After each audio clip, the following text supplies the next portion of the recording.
We have two processes for selecting our presidential nominee from each of the parties. I'm from New Mexico, and we have a primary election. It did not occur to me that other states have a different way of selecting a party candidate for the general ballot in November. Cue the Iowa caucuses that kick off the 2024 election season. Why are the Iowa caucuses so important? In American politics, Iowa has come first. It has acted as that filter, which filters out much of the early nominees to see if they have legs to go to the rest of the country. There's many critiques, particularly on the Democratic side of the House here, because it's not demographically representative and because it has such low turnout. How could it be a good filter for the country? But what exactly are caucuses, and how does the process work? The way that I like to explain it is letting folks know it's a community meeting.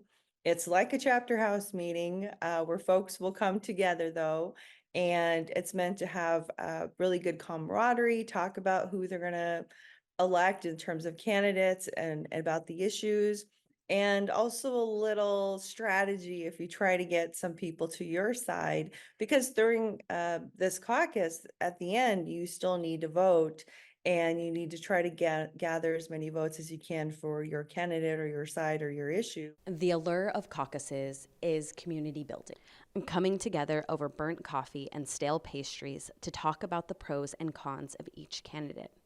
Unfortunately, it comes with a whole host of issues, intended or not, that leads to lower participation.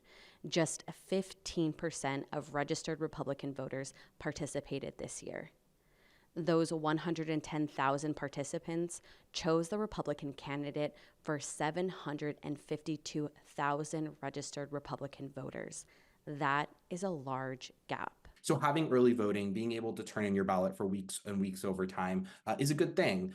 Caucuses prohibit that ability. And so you have to show up on one day for a few hours and you have to be there. And so in general, it's fairly undemocratic as a system. A majority of states have a primary election where voters head to the ballot box to choose their party's candidate. There's often weeks of early voting and the option for mail-in ballots. Only Iowa, Nevada, North Dakota, and Wyoming have caucuses.